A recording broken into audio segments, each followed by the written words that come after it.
Luís XVI, no final das contas, não quis baixar a cabeça para esse movimento que estava ocorrendo na França e achou mais negócio afirmar sua superioridade e arquitetar um plano para tomar o poder de volta. Analisando os possíveis desdobramentos daquele negócio, o rei e seus conselheiros acharam melhor utilizar o apoio da Áustria na questão. O plano era o seguinte: uma fuga secreta da família real e seus parasitas para fora do território francês. Aí, o gênio iria receber ajuda do exército austríaco para invadir o seu próprio país e matar os revolucionários. Mas adivinha só o que aconteceu? Ele foi capturado a 20 quilômetros da fronteira francesa. Porém, houve uma reação da alta burguesia para encobrir o fato, dizendo que na real ele tinha sido sequestrado. Fato que não foi engolido pela parte da população com ideais republicanos. Logo depois desse episódio foi promulgada a Constituição de 1791, a primeira Constituição escrita da França, consolidando assim a supremacia da alta burguesia.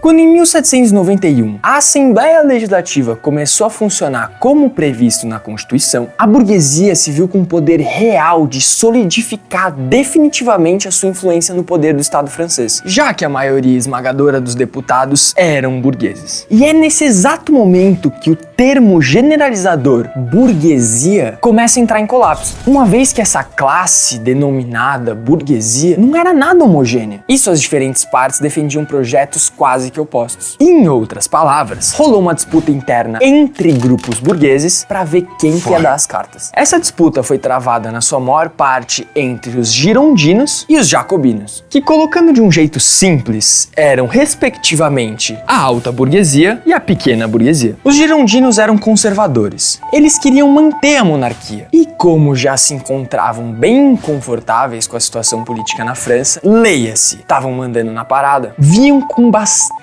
medo o aumento do poder popular na França. Já os jacobinos tinham ideias bem mais radicais. Eles queriam se livrar da figura do rei e instituir uma república, mas não qualquer república. Eles almejavam construir um sistema político que realmente garantisse a igualdade social na França. Nas palavras de Hobsbawm, eles estavam prontos para continuar revolucionários até e mesmo além do limiar da revolução antiburguesa. Esse pessoal estava preparado para abrir mão até dos próprios ideais se isso fosse garantir a igualdade social na França. E já que eu toquei no ponto dos jacobinos, eu preciso falar de três caras: Robespierre, Marat e Danton. Robespierre era um advogado de província, mas ele tinha uma retórica incrível. Ele falava muito bem, e naquele momento era como se ele fosse a voz da revolução. Jean-Paul Marat era um médico, só que na real ele escrevia um jornal chamado Amigo do Povo. E por esse jornal ele veiculava as ideias jacobinas, ideias bem mais radicais, bem mais revolucionárias. Além de críticas escancaradas ao Luís XVI, à monarquia e aos próprios girondinos.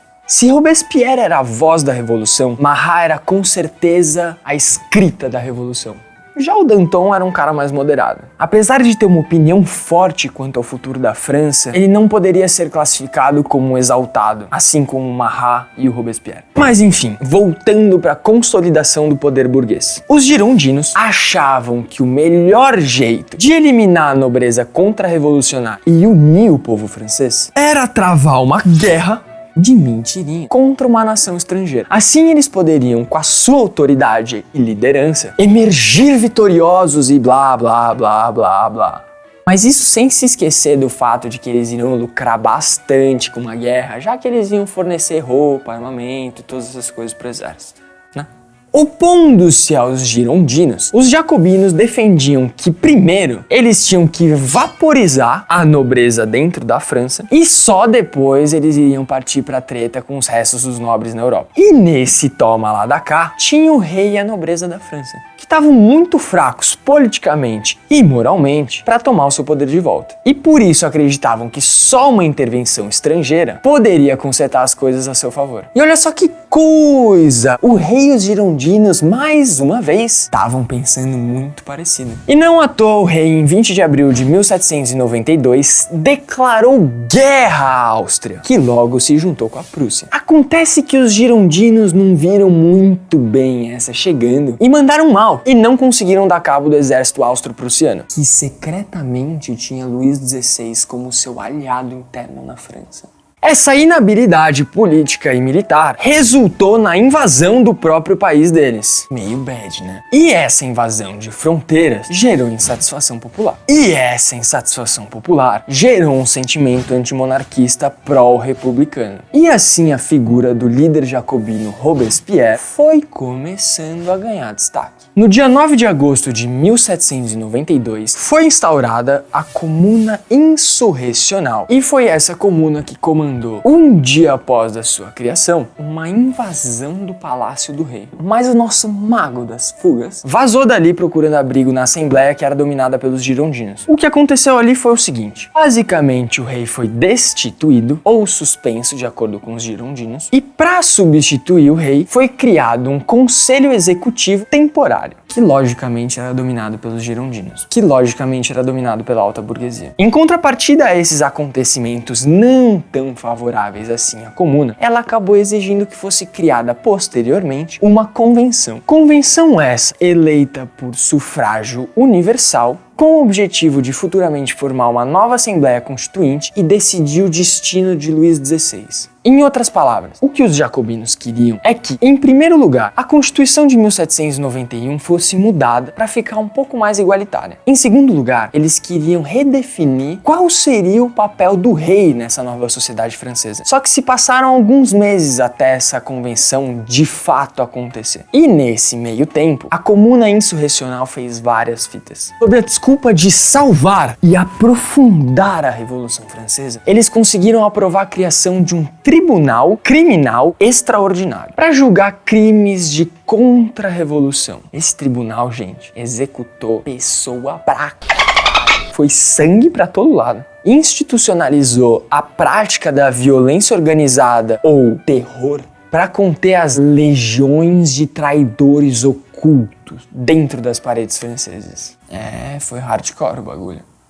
Eu tenho que ressaltar também que nesse meio tempo, a Comuna Insurrecional também conseguiu, no dia 20 de setembro de 1792, conter o avanço das tropas austro-prussianas no território francês.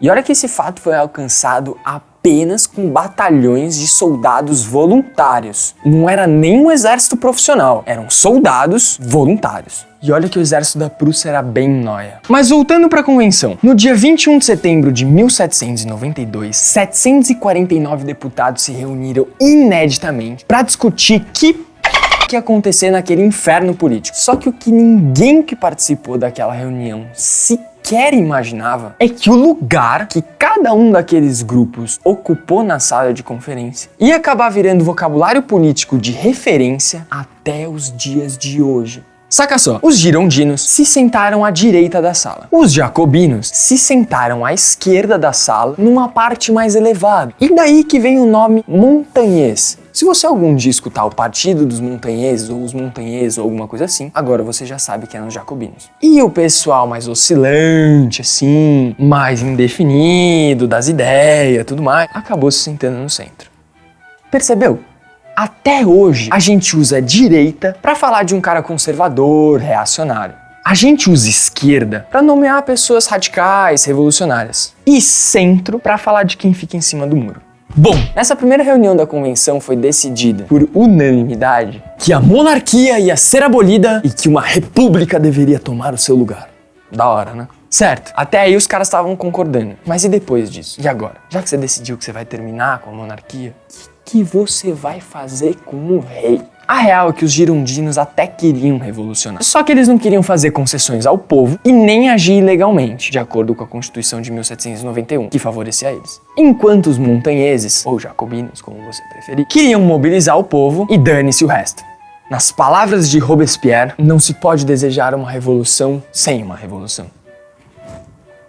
Tipo, se você parar pra pensar, até agora, quase tudo que eles fizeram antes da Constituição de 1791 e até várias coisas depois disso eram ilegais. Tomar a Bastilha foi ilegal. Ir atrás do rei era uma coisa ilegal. Não dá pra fazer um omelete sem quebrar alguns ovos. Os montanheses queriam subverter a p*** toda. E pra isso, eles identificaram que matar o rei seria crucial no processo de transformação da sociedade francesa. A opinião moderada dos girondinos de manter a cabeça do rei era vista pelos radicais como uma afronta à revolução. Robespierre acusava a Gironda de querer constituir uma república apenas para si mesmos, de administrar uma parada só para os ricos. Só que fazer o quê? A situação estava meio empatada. Enquanto os jacobinos queriam a cabeça do rei, os girondinos queriam manter a cabeça do rei. Mas acontece que em 20 de novembro de 1792 foi descoberto um cofre secreto do rei.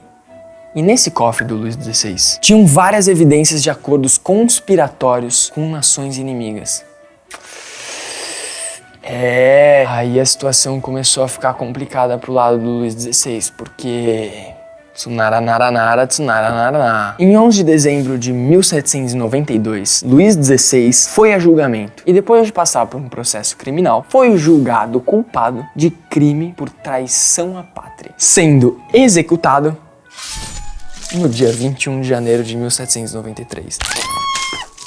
Cabe dizer aqui que não foi a primeira vez que um rei foi decapitado em praça pública. Carlos I da Inglaterra já havia passado pelo mesmo trauma anos antes, durante a Revolução Gloriosa. Mais precisamente, em 30 de janeiro de 1649. Mas apesar de não ter sido a primeira, com certeza foi a mais impactante.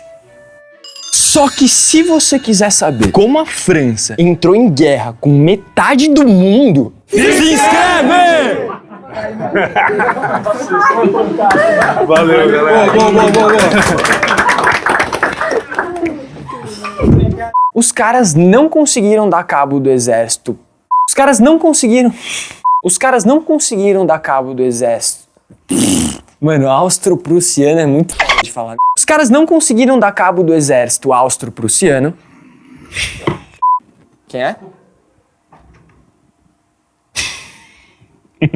Quem é? Quem é? Desculpa.